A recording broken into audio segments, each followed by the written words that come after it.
Bueno, buenas noches a todos. Sean bienvenidos.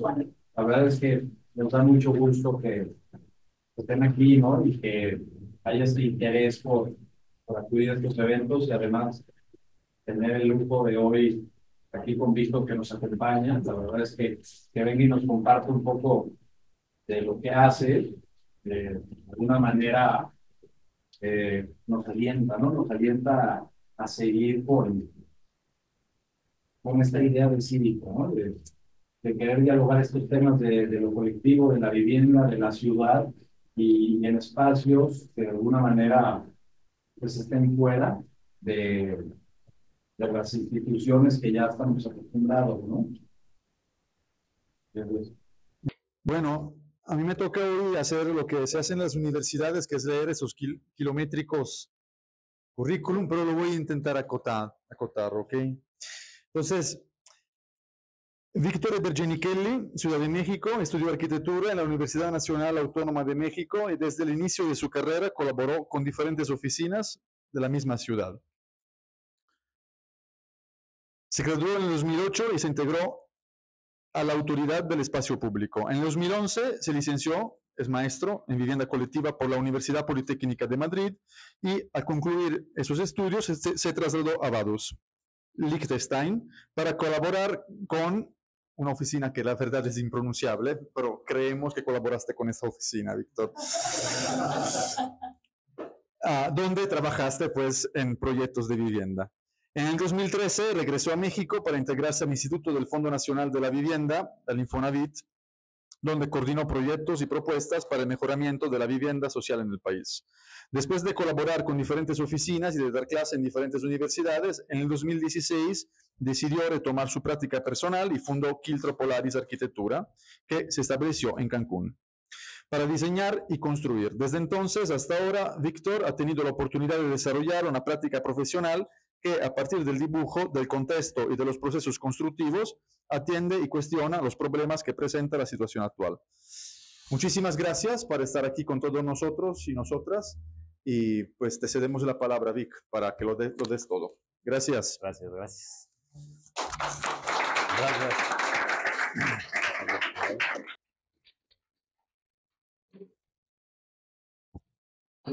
Pues en realidad, mi agradecimiento para ustedes por invitarnos y por acompañarnos, verlos acá. Me da gusto ver gente desconocidos también. Y me intentaré irme un poco, es como tendido. Si en algún momento quieren que haga pausa en algo, con toda confianza, levantan la mano y preguntamos. Un poco más bien que sea como un diálogo abierto. Yo les voy a ir tirando hilo y a ver si les podemos contar de una manera coherente todo lo que hemos hecho. También me gusta normalmente como empezar las charlas contando de dónde vengo, porque ahora que hay varios, bueno, hay colegas, pero también hay alumnos, y es como entender, hay estudiantes, ¿no? Por ahí estaban de quinto semestre de la SARC, entender estas cosas de cómo llega uno a hacer lo que hace y son decisiones que se van acumulando. Entonces, se los voy a compartir muy rápido también para que sepan con quién están hablando y entonces, bueno, no se asusten. Siguiente, o es... Ándale, gracias. ¿Por qué se llama humanismo y materialidad? Es en realidad el tema de una charla de Álvaro Alto que dio en 1930 algo. Y a mí siempre me recuerda como esta parte que a veces los arquitectos somos un poco soberbios y a veces somos un poco pretenciosos y utilizamos estas palabras, que yo le llamo palabras como rimbombantes. Y siguiente, lo que a mí me gusta un poco también es poder hablar como en palabras claras y un poco mucho más sencillas para mí, en realidad. No es como que yo haga un ejercicio de ponerme en el nivel terrenal, no, sino más bien son palabras que yo entiendo y que yo controlo y que yo puedo trabajar, ¿no? Entonces, más allá de hablar de humanismo y hablar de materialidad, es cosas muy claras, como hablamos de seres humanos, los arquitectos trabajamos con el espacio, los espacios son habitados por personas, Y la materialidad, pues sí, a final de cuentas, los espacios, el espacio ya existe y simplemente lo consolidamos o lo encerramos con diferentes materiales, ¿no? Entonces, sin quererlo, mi práctica se ha basado siempre, pues, en eso. Siguiente. Voy a empezar como en un poco orden cronológico. Este es Cancún de 1972, para los que todos sabían que Cancún es una ciudad nueva, más o menos. ¿Sí? Bueno, Cancún la inventamos los mexicanos en el 72 como un polo turístico, y Cancún en realidad es una isla que lo que hacen es conectarlo con tierra, y esta es Punta Cancún, donde están los hoteles, el faro, la laguna, el mar, y esto es lo que estaba en Cancún hace 54 años, ¿no? Siguiente. Por otro lado, del 72 nos vamos al 85. En el 85 nací yo. Y en el 85 también hubo un terremoto muy fuerte en la Ciudad de México, que a mi manera de contarme mi historia, de entender un poco lo que pasó, cómo llego yo a Cancún, es uno de los primeros grandes éxodos que hay de la Ciudad de México hacia el interior. Entonces hay un Cancún del 72, hay un terremoto en el 85, y es como un gran pretexto para que muchas personas salgan de la Ciudad de México y se vayan al interior del país, ¿no? Siguiente. Y bueno, estudio la carrera. Algo me queda muy claro, y eso me lo dijo Andrea de Places, que es un profesor de la Politécnica de Zurich, de la ETH, era el decano de la ETH. Cuando nos dio clases decía, a ver, yo tenía 26 años, 26, 27 años, y le preguntamos, ¿cómo llegaste a donde estás ahorita, no? Decano de una de las universidades más importantes de Europa, una práctica profesional pues muy variada y yo creo que muy prominente, feliz, se le veía feliz, aparte se le había subido como que yo 10, 15 kilos porque estoy feliz con mi esposa, porque viajo, porque voy. Pues bueno, ¿cómo llegaste a este punto como arquitecto, no? Entonces, bueno, lo primero es, la vida es como andar en bicicleta, no hay que dejar de pedalear. Y él nos decía, la arquitectura es como andar en bicicleta, ¿no? Y no hay que dejar de pedalear nunca. Te subes a la bici y pedaleas y pedaleas y pedaleas y pedaleas, y eventualmente llegarás donde tengas que llegar, pero el chiste es no parar nunca, porque creo que si paras, y no sé, aquí hay dos maestros que me llevan de calle en edad y en experiencia, no sé si se puede parar, ¿no? O sea, tienes que seguir, porque si no, la vida sigue, ¿no?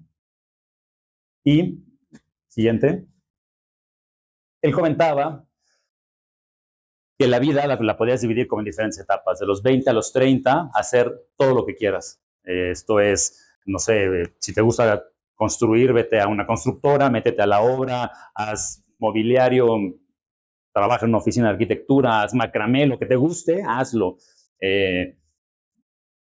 Para que entonces, de los 30 a los 40, elijas una y te dediques a esa.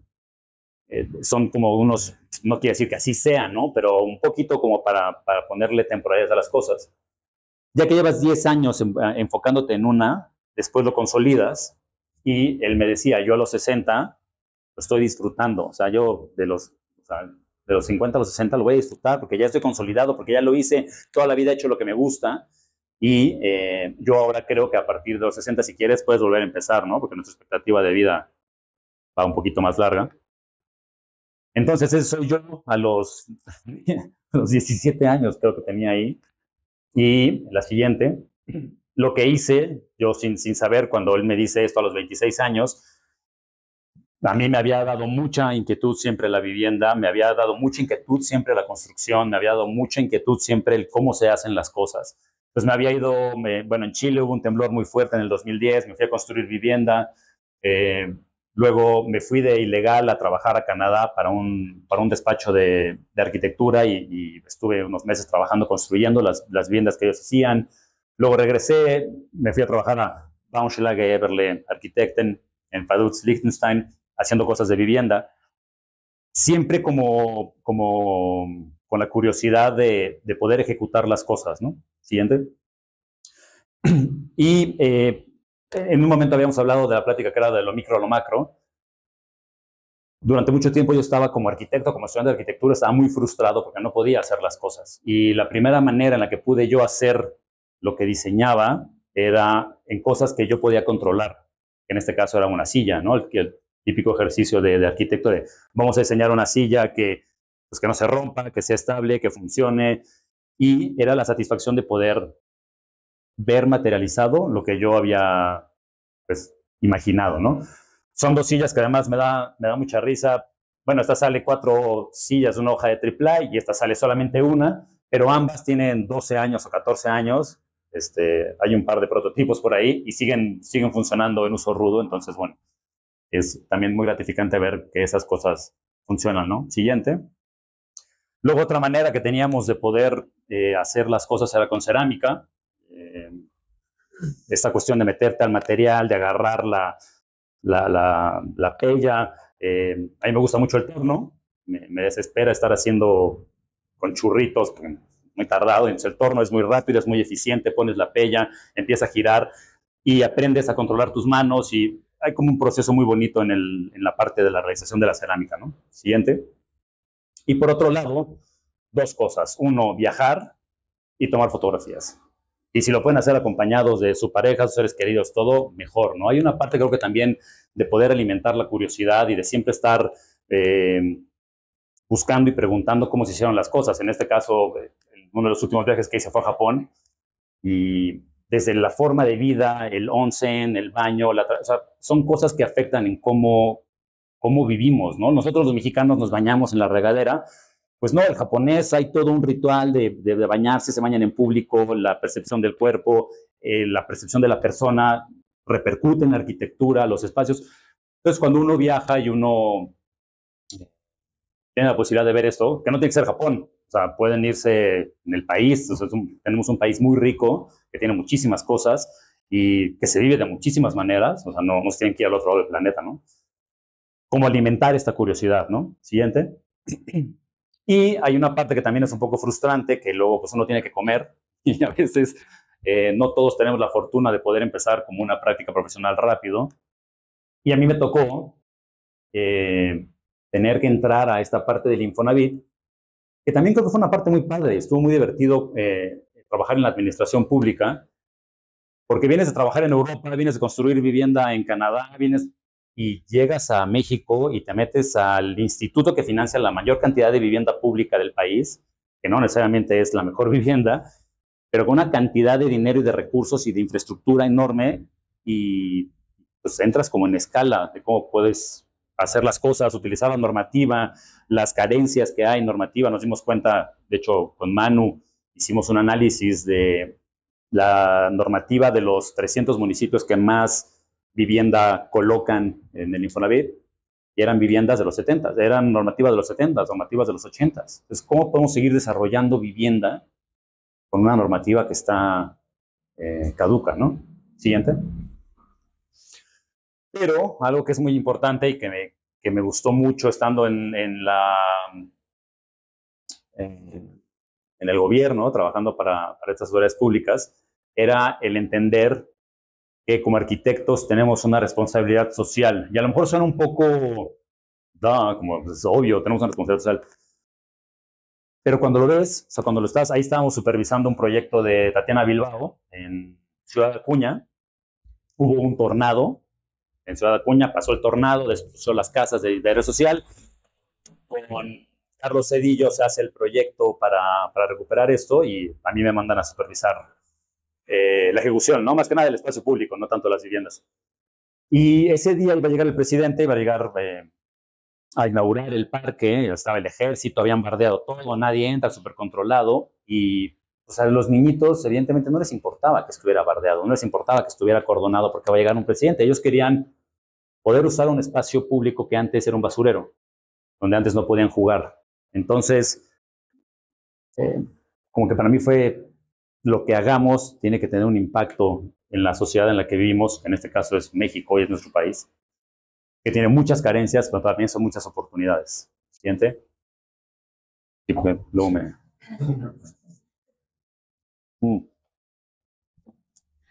Siguiente. Aquí me gusta también aprovechar para hacer como una pequeña pausa en la oficina y más que nada como una cuestión personal, como una disciplina personal. Todo lo que diseñamos siempre pasa por la hoja de papel. Creo que hay ya se pueden dar cuenta. Me gusta el proceso de imaginar las cosas, de poderlas ejecutar y luego verlas construidas. Y mucho de esa riqueza y de ese proceso se da en la hoja de papel. Es una manera como de pensar. Y además, si vas viajando y vas viendo, vas aprendiendo, ¿no? Puedes dibujar y vas, cuando lo dibujas se queda en la cabeza esa información que eventualmente sale en los proyectos. Siguiente. Y por otro, que lo platicaba con, no sé, contigo, la importancia de construir. Creo que cuando uno tiene la disciplina de construir lo que proyecta, aprende de los errores y aprendes a no repetir las mismas cosas y aprendes también a diseñar con la limitante o las características del material que elijas. No es lo mismo trabajar con acero para trabajar con concreto, que trabajar con block, que trabajar con tabique, que si es aplanado, o sea, cuando lo construyes y lo haces, también como que aprendes y esa información se va quedando y de alguna manera intentas o evitas repetir errores, ¿no? Que si nada más estás en el papel. Eso es lo que yo creo. Luego también es muy cansado y a veces es agotador, ¿no? La construcción. Siguiente. Siguiente. Y aquí ya vamos a dar un brinco que yo creo que las ciudades son es el mejor invento del ser humano. Han tenido diferentes etapas, han tenido diferentes momentos importantes, puntos de inflexión. La revolución industrial es uno de ellos. Hay mucha migración de la gente del campo hacia las ciudades y ahí es donde yo creo que nace la necesidad de responder con una cuestión de vivienda. La persona del campo que se muda a la ciudad para trabajar en una fábrica, hay que darle una solución. Siguiente. Y damos otro brinco, o sea, vamos a estar brincando en el tiempo, pero estas ciudades también se han vuelto creo que el generador de la mayor cantidad de problemas que enfrentamos, ¿no? En ese momento podemos hablar de hacinamiento, podríamos hablar de higiene, podríamos hablar de mala calidad, ¿no? Y entonces esto nos da que un movimiento moderno venga a decir, como, bueno, vamos a hacer las cosas con un cierto orden, con unas ciertas características, con una cierta normativa. Y son tres ejemplos. Uno que nunca se llevó a cabo, afortunadamente, que es el del Corbusier, al norte de París. El de Brasilia, que sí se llevó a cabo y que si algún día tiene la posibilidad de ir y de experimentarlo y de vivirlo, es una ciudad dura. No es una ciudad pensada. A ver, la ciudad responde a su tiempo, pero es una ciudad que hoy en día no se puede caminar. La parte central, que son este eje central con todos los edificios increíbles y preciosos de Oscar, no puedes caminar de un edificio a otro. No hay una calidad espacial urbana que funcione. Y las salas, que son las habitacionales, tienen otras condicionantes como un espacio un poco contenido, ¿no? Que de repente se desparrama. Y Cancún, que es el ejemplo en México, junto con Cabo, ciudades nuevas que se hicieron desde cero, que hoy en día también creo que han sido sobrepasadas por la gente, por la normativa, por el tiempo, ¿no? Siguiente. Entrando un poco a lo que es nuestra práctica, donde hemos podido desarrollar la mayor cantidad de proyectos. Este es Cancún en los 80s y este es Cancún hace 5 años. Un crecimiento demográfico y de la mancha urbana enorme. Y no necesariamente mejoró la calidad de vida, ¿no? Siguiente. Todos los problemas inherentes que tenemos al crecimiento sociodemográfico de las ciudades dormitorio, el centro se queda vacío, la gente duerme en la periferia, movimientos en la mañana para ir a trabajar, movimientos en la noche para regresar a la casa, el centro está vacío en la noche, ¿no? Porque la gente se va, pero la ciudad, periferia en el día está vacía, el costo de transporte para ir a tu vivienda, todos estos problemas que ya que creo que todos estamos familiarizados, del crecimiento desmedido de la mancha urbana, ¿no? Siguiente. Y entonces hay una parte que me gusta mucho que Josep Boigas dice en una charla en Medellín, que la ciudad es como una paella. Y la paella está compuesta pues por un camaroncito, un ostión, una salchichita, ¿no? La carnita, que son como estos grandes edificios y estos grandes componentes, ¿no? Pero ¿qué es lo que verdaderamente amalgama la paella? El arroz. ¿Y qué pasa si el arroz está malo?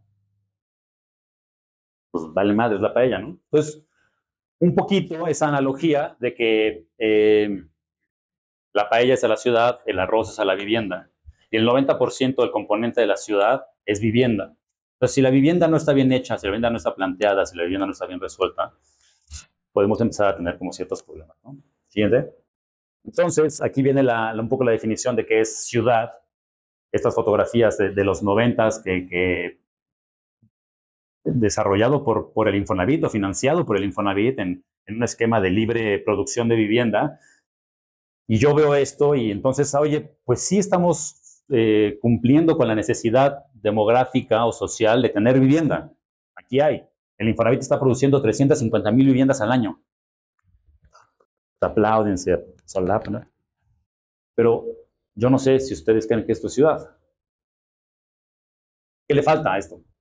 No sé, pero mil cosas, ¿no? Espacio público, identidad, comercio, espacios laborales, ¿no? Lo siguiente, eso me lleva como a una reflexión de, bueno, yo no quiero formar parte de eso, yo no quiero desarrollar, yo no quiero expandir la mancha urbana de nuestras ciudades, yo no quiero solamente cumplir con un número de viviendas para que la gente tenga dónde vivir, viviendas que eventualmente van a abandonar porque no les sirve, porque les queda lejos, porque el costo de transporte es muy alto, porque no hay oportunidades de trabajo. Todo eso está mapeado y documentado, ¿no? Y yo les hago una pregunta, cada uno, para ustedes, ¿qué es una casa? Para ustedes, ¿qué es un hogar? A ver, Fofo, ¿qué es para ti una casa? Estás pensando como usuario, espacio de empresas, seguro. Yo creo que es eso. O sea, creo que todos podemos estar de acuerdo que la casa puede ser de una u otra manera, de uno u otro color, pero ese es el lugar donde te sientes cómodo, es el lugar donde te sientes seguro, es el lugar donde llegas y tocas base y estás, ¿no? Siguiente. Pero también hablábamos hoy en la mañana en el curso de qué se trata. Bueno, una cosa es la vivienda y está la vivienda unifamiliar y luego hoy en día hablamos de la vivienda colectiva. Y yo no sé si la vivienda colectiva es únicamente la suma de casa más casa más casa o de apilar otra casa encima, no sé si tampoco esa sea la solución. Y siguiente. Y también ya se rompió el paradigma de la vivienda del núcleo familiar heteronormado, ¿no? Donde creo que vivimos de otras maneras, donde hay parejas divorciadas, donde hay solteros, donde hay roomies, economías compartidas. Entonces también tenemos que poder pensar en un tipo de vivienda que pueda satisfacer y cumplir con estos nuevos esquemas familiares. Siguiente, vamos a salir de aquí todos bien. Bueno, vivienda, amor. Entonces, bueno, dentro de esta reflexión de la vivienda, ya es como que me gusta pensar que hay como 4 cosas que nosotros utilizamos. Yo creo que unas o la mayoría están ya sobrepasadas, pero siempre es bueno recordarlas porque, como hablábamos hace rato en el curso, y se los comento a ustedes, es importante saber de dónde venimos para entender en dónde estamos. O sea, un poco como el cliché de saber un poquito de historia, saber qué se ha hecho antes, saber qué se hizo, quién lo hizo, por qué lo hicieron, para entender en dónde estamos. Y entonces entendemos en dónde estamos y podemos criticar para hacer una propuesta hacia dónde queremos ir.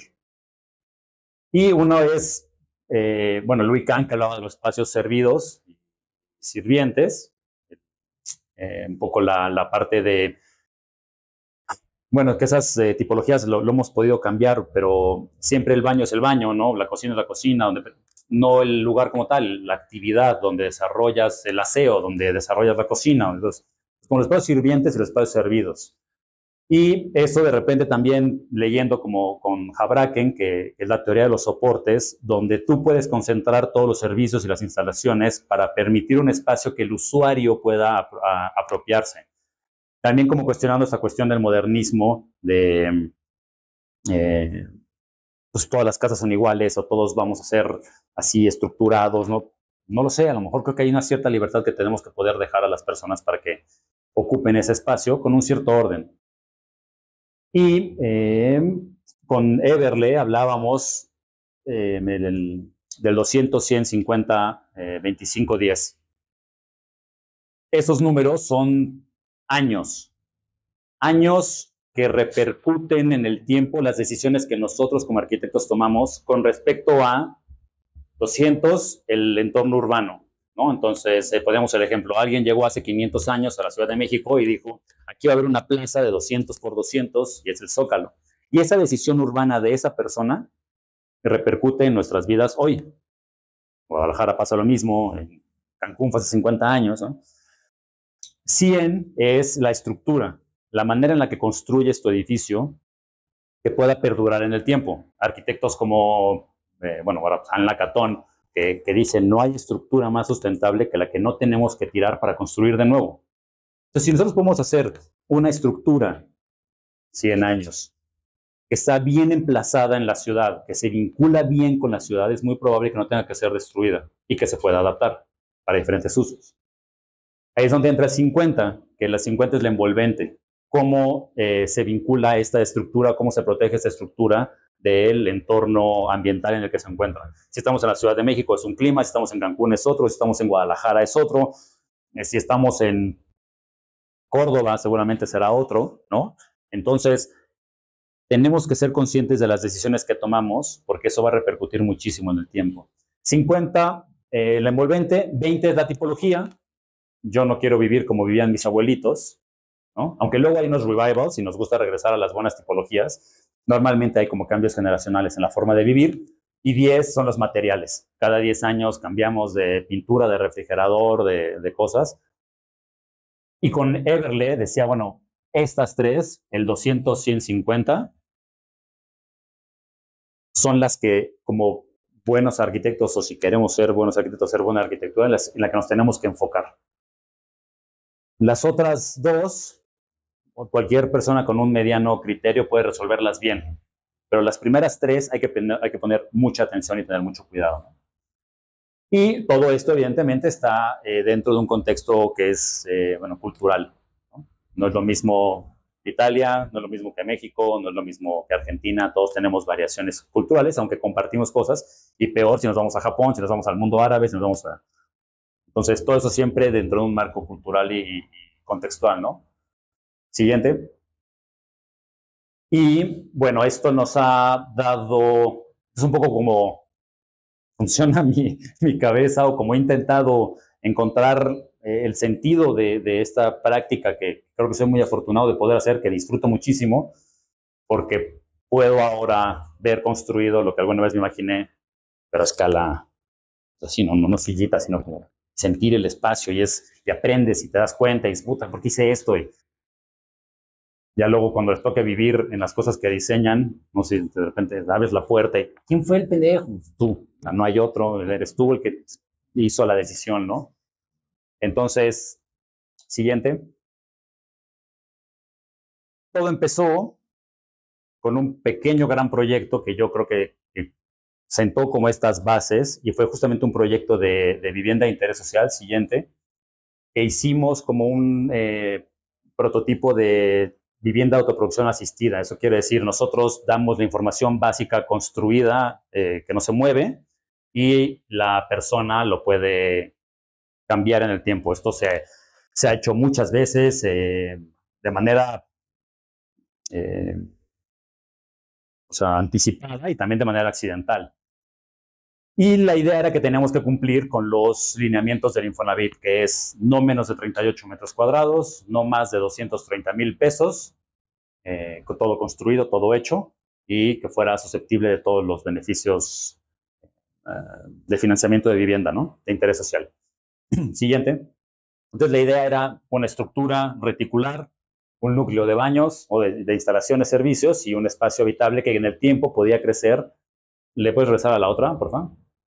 En el tiempo puede crecer con los recursos de las personas. Esto, a final de cuentas, se hizo en un laboratorio de vivienda, que no es el mejor contexto para hacer estas cosas.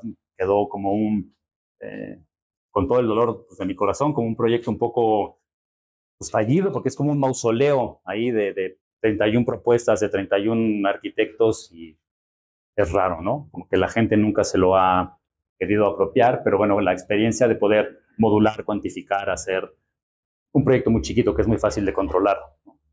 Siguiente. Siguiente. Bueno, regresamos a Cancún. La Supermanzana 3, la zona fundacional de Cancún, con esta traza de los hermanos Landa.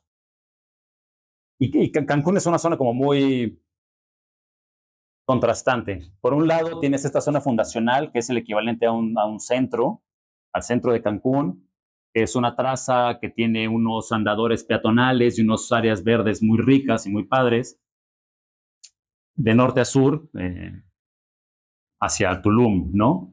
Y entonces de este lado queda la ciudad. Y de este lado que está la laguna, está la zona hotelera, Puerto Cancún y toda la zona hotelera, que es la zona con mayor plusvalía y valor de propiedad de la ciudad, ¿no? Aquí puedes comprar una casita por 3 millones de pesos, pero aquí la misma casita te cuesta 5 millones de dólares. Así, ¿no? Y hay una calle. Y dentro de este contexto, aquí está la Donceles, que puedes comprar un terreno por 250,000 pesos. Todo en este kilometrito cuadrado, ¿no? Siguiente. Este es el suburbio de Cancún. Es un suburbio como todos los suburbios, yo creo que hay en la ciudad, una ciudad anodina, bardas, casas, no son los guetos, ¿cómo se llama? Cuando el coto. El coto residencial, ¿no? Atrás de una barda, tú circulas por esta calle y si yo me tropiezo aquí, entre coto y coto no me entero, me puedo quedar tirado, desmayado y nadie se enteró porque no pasa nada. Es una ciudad anodina, ciega, se dan la espalda a los edificios, se niegan el uno al otro, no hay una vida urbana. Siguiente. Dentro de ese contexto anodino, la evolución de la vivienda social es esta de hacer una casita para una pareja chiquita que tiene sus ahorros y queremos hacer en este coto, pero bueno, la casa, y bueno, ¿cómo podemos hacer una vivienda eficiente, que ventile naturalmente, ventilación cruzada, como poner en práctica estas cosas que siempre queremos? Siguiente. Y con estas cuestiones también de inquietudes pues, plásticas, ¿no? Siempre me ha gustado la cuestión del concreto por esta nobleza que tiene de dejar estampados los materiales, de recibirlos. Siguiente, poder experimentar para mí el poder, el sistema constructivo, qué tanto podemos llevar al límite la viga de bovedilla, cuál es lo más eficiente, cómo podemos meter la menor cantidad de ejes constructivos, como cosas que van todo el tiempo en la cabeza y siempre anterior. En Cancún, que es un clima muy noble y que lo permite, esta relación siempre con el espacio exterior. Si te vas al anterior. Hacia la fachada principal, hacia el contexto anodino, no hay nada que ver. Te cierras. Y la siguiente, pero al ser interior de tu jardín, en la limitante con la selva, porque es la selva, pues intentas comerte la mayor cantidad de verde que puedas, ¿no? Siguiente. La Supermanzana 3, Puerto Cancún. Siguiente. Y este es un proyecto que yo por ese proyecto me mudo a Cancún. Juan Carral, que fue mi primer jefe, es mi socio, fue mi maestro, es una persona a la que yo admiro y respeto mucho. Nos contactamos, nos reconectamos en el Infonavit para algunos proyectos y yo estaba renunciando al Infonavit, ya me iba, vendí mi departamento, me estaba separando de mi pareja, todo, ya sabes, cuando colapsa todo en la vida. Me marca Juan y me dice, oye, hay un terreno en el centro de Cancún, si le puedo regresar a la otra, hay un terreno en el centro de Cancún, justamente aquí, entre el triangulito y el cuadrado, es una franja, el lote da a 2 parques, necesitamos comprarlo. Y yo, pues, me acaban de liquidar del Infonavit, acabo de vender mi departamento, me estaba separando y así, bueno, pues, vámonos, pero la condición, fue el primer edificio que pude ver construido. La condición es que lo diseñemos y lo construyamos juntos.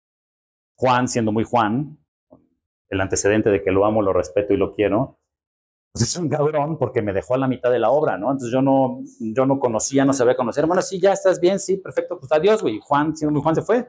Y yo, oye, pero no, cualquier cosa me llamas. Y, güey, me dejó ahí con un bodoquito, pero ahora yo se lo agradezco mucho porque me sacó de mi zona de confort y me obligó a hacerme responsable de algo que yo había proyectado, que yo había hecho junto con él, y luego de materializarlo, porque pues, había unos inversionistas, había gente que metió dinero, patrimonio, muchas cosas, ¿no? Y también, de alguna manera, empezamos a ver estas cuestiones en donde en una estructura muy sencilla, con una vigueta y bovedilla de 3,60 metros que cualquier pareja de albañil puede cargar, pensar que puede haber una vivienda de 90 metros cuadrados con 2 recámaras, 2 baños, o puede haber una suite de 30 con un estudio de 60, o puede haber 3 suites de 30 metros cuadrados, o puede ser tu vivienda de 60 con una unidad que rentas por afuera como un loft. Eso nada más con cambiar una puerta por una ventana. Entonces, como esta versatilidad de poder jugar también con la normativa, porque la normativa no te permite eso, por densidades no te lo permiten. Siguiente. Lo que también tiene mucho sentido en este edificio, que era como una construcción muy rápida, muy eficiente. Juan venía de hacer Huachinango 34, que estaba al lado, donde hay una sección que cambia y todo, pero constructivamente es más complejo. Era, vamos a hacerlo lo más fácil, lo más rápido, lo más eficiente posible y con el menor mantenimiento necesario, conectando ambos parques. Entonces, Parque Cherna y Parque Huachinango nos dice que obligatoriamente la planta baja tiene que ser un espacio público y tiene que ser un espacio abierto. Y es lo que hablábamos de cómo se conecta el edificio con la ciudad. Si nosotros hubiéramos levantado una barda aquí, hubiéramos levantado una barda acá, aquí hubiéramos generado un lugar donde se tira basura, donde la gente se hace pipí, donde te dejan el perro muerto. ¿No? Entonces tiramos la barda al frente y tiramos la barda atrás. Y entonces empieza lo que llama mucho la atención, que es el vecino al lado tira la barda. Y entonces el vecino al lado tira la barda. Entonces, ese espacio que era un pasillo andador oscuro negro, ahora sigue siendo un pasillo andador oscuro, pero está visto todo el tiempo por la gente. Ya no está negro porque metieron iluminación. Entonces, esa cuestión como de seguridad, ¿no? La falsa seguridad de levantar un muro para estar seguro, no. Muchas veces la solución es tirar el muro y darle otra cara a la ciudad. Siguiente. Son los 2 parques, Cancún, el mar, Huachinango 34 con su cambio de sección. Siguiente. Y bueno, este edificio que es muy sencillo, constructivamente eficiente, nos fuimos ahí muy rápido. Y siguiente. Aquí ya empezamos a ver cómo esta cuestión de los materiales muy sencillos, concreto, viguete, bovedilla, block. Y la verdad es que el resto del trabajo lo hace la vegetación, que la tienes enfrente y la tienes atrás. Entonces, nos la puso muy fácil, ¿no? Siguiente.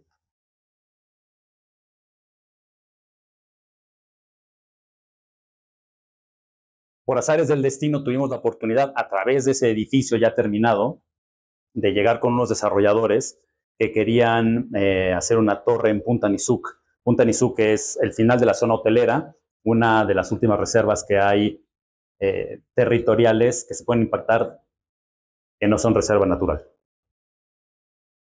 Y habían visto ya con varios arquitectos, que es un colega que además estimo mucho, pero que había tenido este problema que él había partido. El cliente le dice, yo quiero tener 6 tipologías distintas. Mi colega lo que hizo fue hacer 6 tipologías distintas y luego intentar agruparlas por piso, porque pues este piso tenía 6 de una, este tenía 4 de 2, ¿no? Pero evidentemente nunca iban a casar, ¿no? Entonces lo que nosotros hicimos en este edificio fue resolver el 200, que es, cambiamos todos los macrolotes, porque antes las torres eran paralelas, entonces yo ponía una torre aquí y la siguiente torre se ponía acá. Cuando yo abriera mi terraza de 30,000 millones de pesos, lo que iba a hacer era ver al vecino. Entonces lo primero que hicimos fue girar a 45 grados y desfasar para que todos tuvieran esta vista por lo menos franca, sin tener que ver al vecino. Resolvimos el 200. Luego resolvimos el 100, que era la estructura, porque el estacionamiento no entraba. Entonces resolvimos el estacionamiento, la estructura, y resolvimos la envolvente. Hicimos que la fachada fuera portante, porque la pusimos suroriente-norponiente, te proteges del sol, y entonces con cristales anti-huracán estás protegido. La tipología y los acabados fue como, tengan, o sea, resuelvan ustedes con quien quieran. Seguramente van a resolver mejor, mejores materiales y sí, así lo hicieron y quedó muy bien. Siguiente. Y ahorita es una cosa que está en proceso de construirse. Ha habido variaciones de la primera idea, pero en esta etapa constructiva en donde puedes ver que la estructura resuelve muchas cosas y que luego ya no pudieron mover la estructura porque la estructura es lo que carga el edificio. Entonces, también como estos, no sé si lo pongo como una manera malvada de decirlo, de bueno, si yo logro como arquitecto que el emplazamiento se quede como creo que es correcto y además resuelvo la estructura, ya no la pueden cambiar, pero esa estructura es la apariencia final del edificio. Si por adentro le ponen mármol verde o rosa o si lo pintan de morado, pues mira, volumétricamente, estructuralmente, climáticamente, la vivienda funciona y está bien. Entonces, me doy por bien servido. Siguiente. Y hay una parte de la arquitectura que también es muy importante, que es esta parte, cómo los arquitectos nos podemos generar nuestro propio trabajo. Muchas veces estamos sujetos a que un cliente llegue y nos contrate para hacer un edificio, o alguien nos pida que le hagamos su casa, y creo que también tenemos esa capacidad de encontrar oportunidades, lo hemos hecho aquí en Guadalajara, y todo está sujeto, como dirían los gringos, a la ubicación, location, location, location, y lo que dirían los españoles, que son las 3 Vs, viabilidad, visibilidad y valor, que básicamente es lo mismo, es encontrar, que también lo hablábamos ahorita en la americana, este lugar que tiene una buena traza, que tiene una buena cantidad de áreas verdes, de espacio público, de transporte, de trabajo, de comercio, y encontrar o el lote o el edificio con la estructura que permita ser intervenido, ¿no? Siguiente.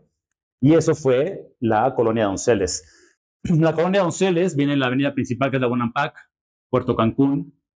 La entrada de proveedores de Puerto Cancún está aquí. Entonces, para tú poder llegar como proveedor a Puerto Cancún, no entras por la puerta principal, entras por atrás. Y por eso Juan descubrió este lugar, que es aquí el Atajo, se come muy rico. Y ahí fue donde descubrió esta traza de los 80s, con bolsas de estacionamiento, andadores peatonales, casitas de 6 metros por 15, abandonadas, subutilizadas, interés social, tejido social degradado, espacio público sucio. Y Juan dice, no, aquí, esta es la oportunidad, ¿no? Siguiente. Entonces, bueno, Juan hace Donceles 1 y estaba haciendo Donceles 1 cuando yo empecé a hacer Huachinango 36, que es el edificio donde me dejó solo construyendo. Y luego ya empezamos a hacer Donceles 2, nos integramos al equipo, el equipo fue creciendo y poco a poco hemos podido ir haciendo intervenciones a manera de acupuntura urbana, en donde lo importante es que cada uno de los edificios que nosotros construimos, y nos encanta verlo aquí además, recupera el espacio público inmediato al edificio. Entonces, si yo hago un edificio aquí y recupero este andador, cuando hago este edificio y recupero esta plaza, y hago este edificio y recupero esta plaza, sin querer, yo tengo 1, 2, 3, 4 edificios, mejoramos el espacio público para 40 viviendas. Cuando haces eso, estás obligado sí o sí a ir puerta por puerta, señora por señora. Buenas tardes, doña Norma, fíjese que vamos a hacer esto, vamos a levantar el adocreto, pero vamos a poner iluminación. Y entonces conoces al vecino, pero es que don Jesús no quiere, porque ya me acuerdo, y te cuentan su historia y toda su vida. Entonces vas con don Jesús, y entonces con el pretexto de recuperar el espacio público para que una inversión tuya se mantenga valor, conoces a todos los vecinos. Y entonces formas parte de la vecindad, del vecindario, por así decirlo. Entonces retejes sin querer, empiezas a retejer estas relaciones sociales que muchas veces están degradadas. Siguiente. Bueno, eso es lo que hemos trabajado en Donceles en los últimos, vamos ya para 10 años. Este es Donceles 1.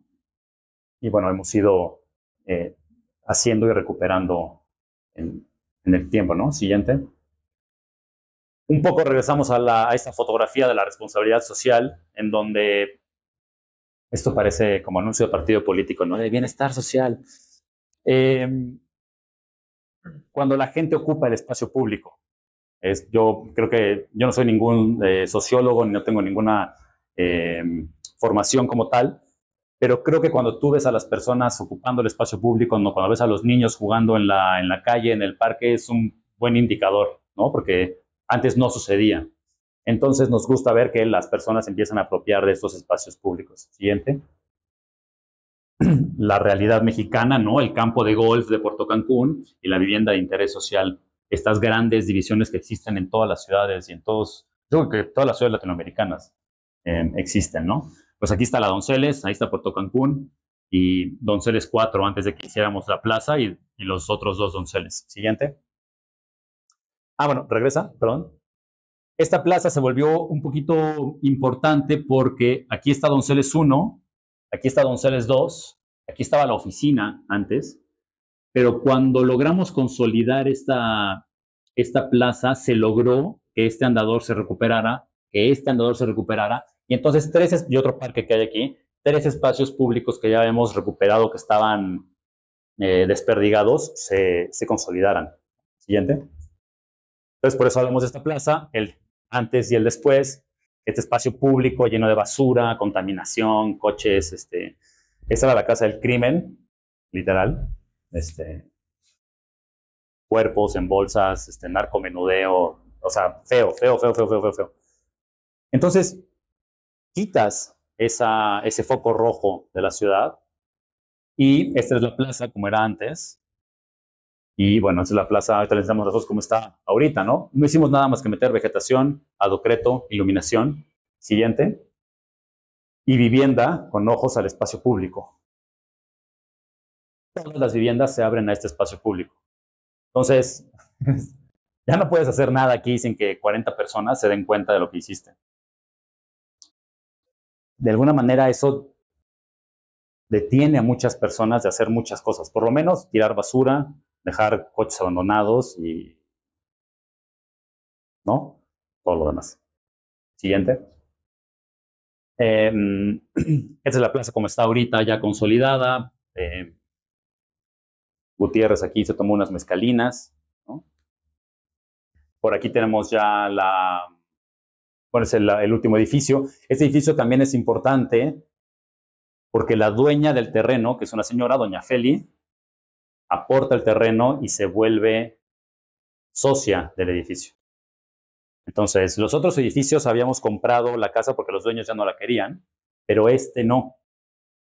Doña Feli nos dice, oigan, yo les aporto el terreno, yo no quiero vender el terreno, a mí no me interesa vender el terreno.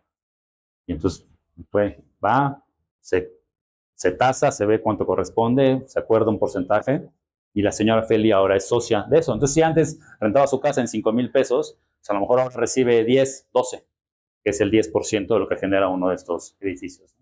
Siguiente. La misma planta, estructura sencilla, centralización de servicios, circulaciones. Siguiente. Un poco cómo empezamos a jugar en sección y con la normativa, buscando el huequito legal para poder meter 2 niveles cuando nada más debería ser 1, ¿no? Siguiente.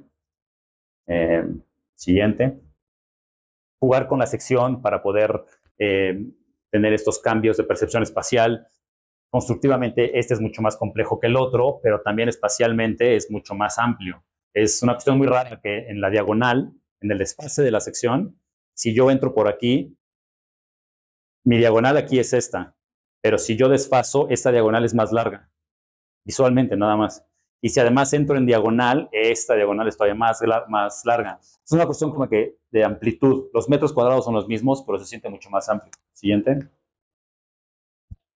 Siguiente.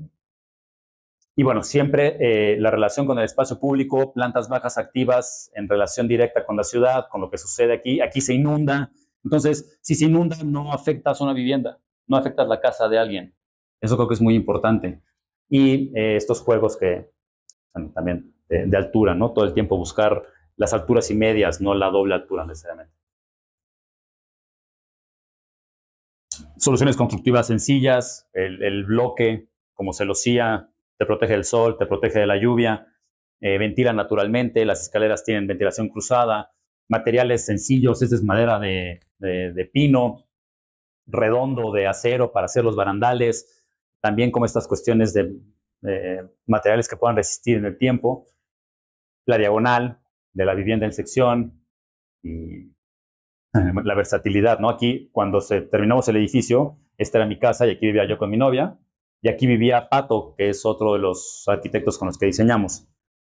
Mismo espacio en espejo, pero habitado completamente distinto, ¿no? Ellos sí tenían su maquita y muy padre, la verdad. Siguiente. Y otra vez, la plaza no estaba terminada, el edificio estaba medio en obra, y los niños ya estaban ocupando el espacio y jugando, ¿no? Aquí no voy a ahondar mucho, porque ya lo fuimos a ver, lo metí para los que están participando en el curso de regeneración, no, ¿cómo se llama? No restauración, reciclaje, de reciclaje y renovación. Es un proyecto que tuvimos la oportunidad de hacer en colaboración con Manu, con el equipo de Manu, en la calle de Colonias, donde hay otro proyecto muy bonito, siempre no deja de sorprenderme, en el centro de Guadalajara. Y la idea era, ¿cómo podemos tomar un edificio que ya existe, que está en la trama urbana, dentro de la ciudad, con acceso a infraestructura, trabajo, locales comerciales, todo lo que hemos venido hablando, sin demolerlo? Uno, porque si lo demolemos, perdemos la edificabilidad que tenemos. Dos, porque está protegido por patrimonio. Pero, ¿cómo lo podemos transformar en un pequeño edificio de vivienda colectiva? Ya definimos, ¿no? Siguiente.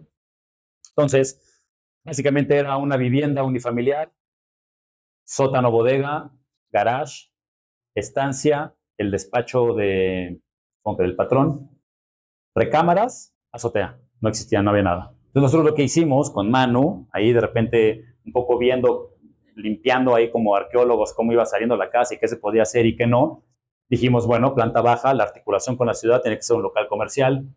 Este va a ser el vínculo para poder entrar al edificio y llegar a las otras dos viviendas. Esta vivienda se accede desde la calle, una estancia comedor a altura y media, recámara en altura normal, hace sentido. Lo que era la planta de las recámaras se convierte en otra vivienda y hacemos una ampliación. Una ampliación que creemos nosotros es como, será muy sencilla, 2 vigas IPRs, unos cuadras de madera y como la abstracción de la vivienda, la solución del techo. Y pues el cerramiento podría ser una ventana, podría ser una puerta, podría ser lo que fuera. Siguiente. Y entonces en compañía de Jessica y de Manu, en el cuidado de poder resolver eso constructivamente, vete a conseguir las gualdras, que encontramos 13, pero son 17, pero necesitamos 2. Y la relación también de poder respetar el edificio con la ampliación. Entonces este retranqueo, que no solamente genera una terraza, sino te separa del edificio existente y pues como que se esconde un poquito. Si regresas 2 hacia atrás, o sea, no estamos intentando ocultar que ahí está la ampliación. Simplemente es como un respeto de decir, esto estaba antes que nosotros, ¿no? Y todo lo demás fue básicamente recuperación de cancelerías, aplanados, cambiamos instalaciones. Bueno, y este árbol, ¿no? Siempre la relación con la naturaleza es muy, muy noble. Siguiente. Como el tema de la conversación era de lo micro a lo macro, en este crecimiento y ejercicio de que la casa es una pequeña ciudad y la ciudad es una gran casa, y que la ciudad, además de todo, es como una paella. Ya hablamos del 90% en cómo creemos y cómo nos gusta enfrentar el problema de la vivienda, pero también hemos tenido la oportunidad de poder trabajar en estos camaroncitos y en estas opciones en ciudades pequeñas del país con proyectos de infraestructura y recuperación de espacio público un poquito más grande, ¿no?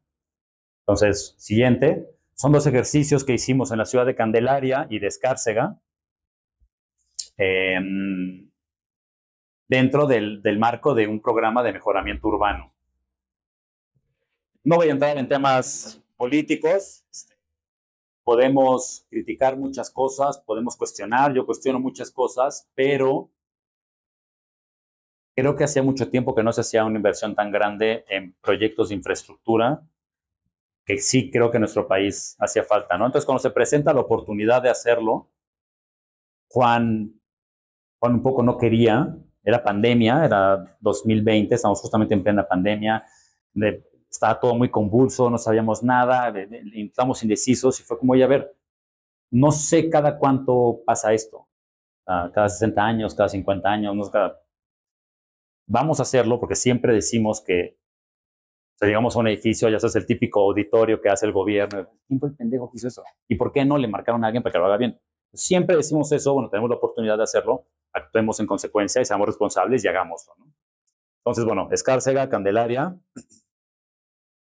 El primero era un salón, bueno, un auditorio que tenían, y lo padre de este auditorio siguiente es que está justamente en el centro de Escárcega. Este es el Palacio Municipal, que tiene unas arcadas. Suena un poco, ahora que lo veo en el tiempo, me parece hasta como irrisorio decir, ay, Víctor, el gesto de la arcada, pues metimos la arcada para continuarlo, pero, y también lo hablamos en el curso, de cómo puedes tomar la mejor decisión en el menor tiempo posible con la información disponible. Tienen que pensar que tenemos que entregar 13 proyectos ejecutivos en 4 meses. Entonces, esto es como, ¿cómo lo construyo rápido? ¿Cómo lo hacemos? Una buena estructura, el gesto, el arco, la bóveda, lo integramos. INA, no es un INA, pero era como una oficina de patrimonio, tenía que validarlo. Entonces, el argumento de que era la continuidad de la arcada, ya te la compraron rapidísima, gracias. Lo hicimos, pero lo importante no era este auditorio que se convirtió en un salón de usos múltiples, sino era la recuperación de este espacio público, el cual Manu y su equipo le entraron con pasión y vehemencia. ¿Cómo le dices al constructor que no demuela los árboles, o sea, que no tale los árboles, porque ellos llegan y hacen tabula rasa? ¿Cómo hacemos un pavimento que sea lo más sencillo, que se pueda hacer, como loguemos todos los proyectos? Y entonces la oportunidad de poder recuperar un gran espacio con un auditorio que se abre a ese espacio y une las dos ciudades, las dos calles, perdón. Iluminación natural, también cómo intentamos meter la mayor cantidad de iluminación natural, espacios que centralizan el guardado, aquí pasa, hay aire acondicionado, ¿no? Pero aquí pasa el aire acondicionado, el guardado, las sillas, cuando queremos que sea auditorio, para aquí salen las sillas, aquí está el aire acondicionado, pero iluminación natural. Siguiente. Y una casa de la cultura, que esta casa de la cultura, más allá de la forma en herradura, que puede o no gustar o que no quería, la solución era poder integrar este patio central con un gran malecón, siguiente, con un gran malecón que acompañaba todo el río Candelaria. Entonces, esta Casa de la Cultura era el final de un malecón que, si seguías, conectaba con el cruce del tren y el Palacio Municipal. Lo que teníamos que hacer únicamente era poder meter ese malecón a la Casa de la Cultura. El malecón también lo hicimos nosotros. Siguiente. Y la idea del malecón es, el río no lo puedes tocar. El río es federal, la calle es municipal. Entonces, nosotros queríamos hacer una alberca dentro del río. Pues no puedes porque necesitas un poder federal.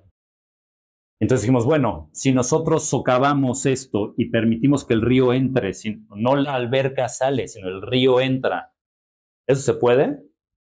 Ah, sí, o sea, porque de aquí para acá es federal. Si el agua entra a lo municipal, pues ya entró a lo municipal. Ah, bueno, pues socavamos y aquí se llena de niñitos cuando el río sube y están ahí jugando, es un remate, hace un calor y una humedad terrible, y por lo menos los niños no se los lleva el río, ¿no? Entonces era la excusa de una casa de la cultura, un espacio cultural con un espacio público para que la gente pues camine por el malecón.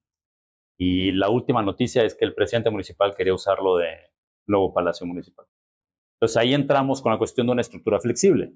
Lo pensamos como una casa de la cultura, con una biblioteca, unos talleres, pero es de alguna manera versátil, que permite que pueda ser un Palacio Municipal. ¿Entiende? Terrazas con relación siempre al río, iluminación indirecta. Siguiente. Y que es la clínica. También la clínica es algo muy ambiguo decir la clínica. Si tú quieres hacer una clínica, tienes que cumplir con toda una serie de certificaciones que tiene que dar el IMSS, que tienen que dar las diferentes cosas de salud del país. y no teníamos tiempo. Entonces lo que hicimos fue, vamos a cumplir con el programa que ustedes nos están pidiendo, lo vamos a poner aquí. Era un terreno de todos, era el más chiquito.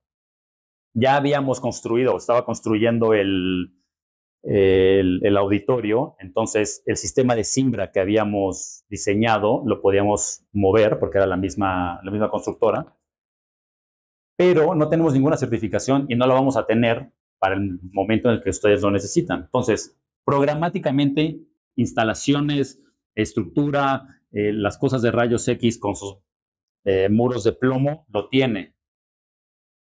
Pero, pues, ustedes ya hacen el trámite para certificarlo, ¿no? El problema también que tenían es que no había personal. Entonces, bueno, hicimos esta clínica, estaba el COVID, ventilación, tenías que tener ventilación natural. Entonces hay una parte como de un quirófano que es muy cerradito, que no es un quirófano, es una sala de operaciones, pero todo lo demás ventila el aire naturalmente y corre naturalmente.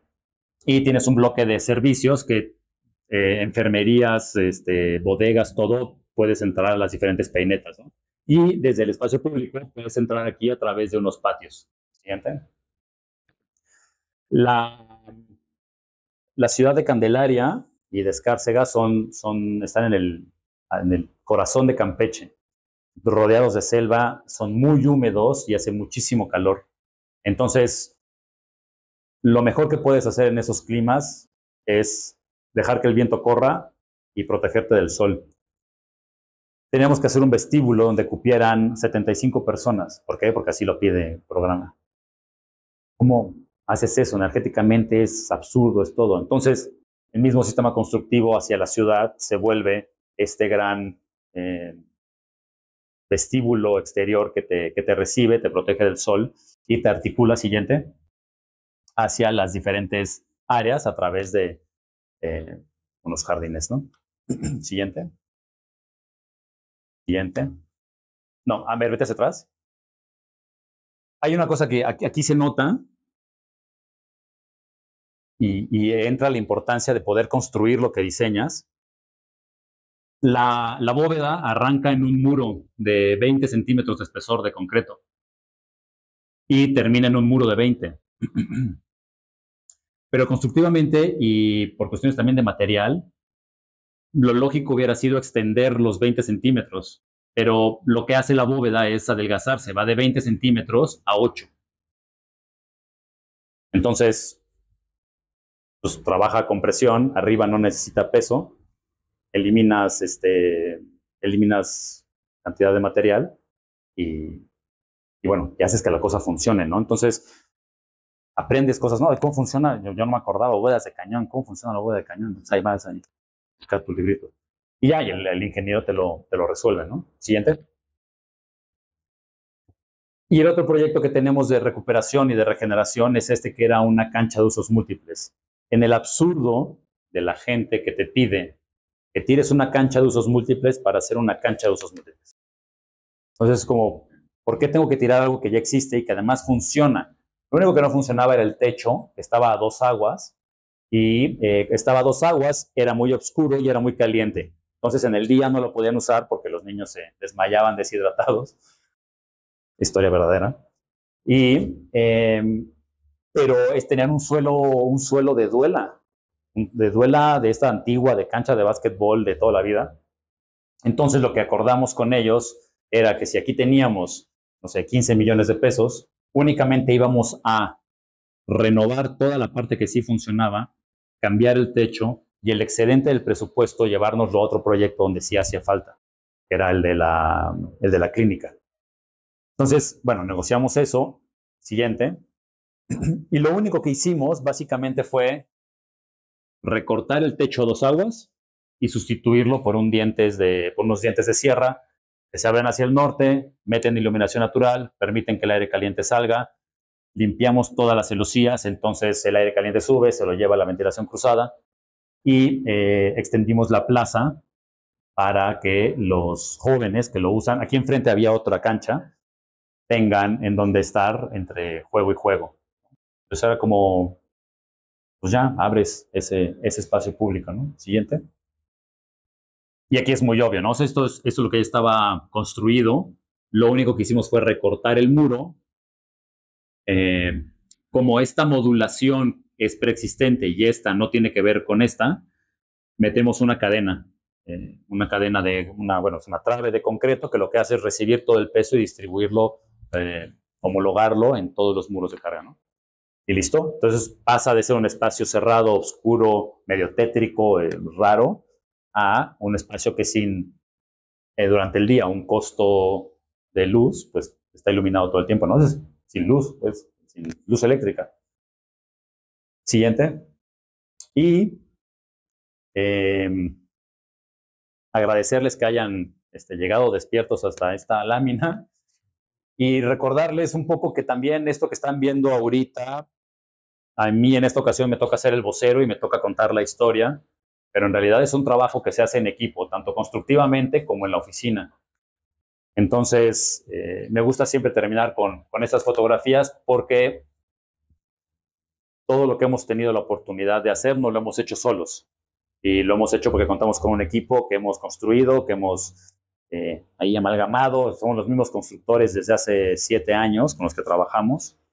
Y también en la oficina, ¿no? Estamos ahí. Y pues siempre la colaboración muy, muy agradecida, ¿no? Y pues nada, muchas gracias.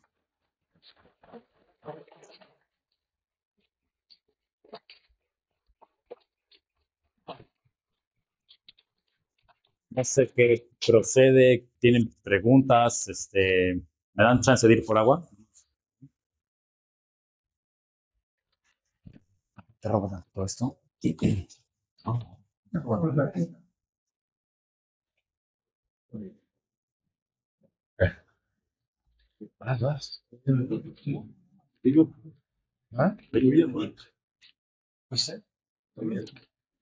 Bueno, ya no sean tímidos. Preguntas, comentarios, dudas. Nada, wow. Bueno, digo, aquí no se escucha nada, ¿no? Se está grabando.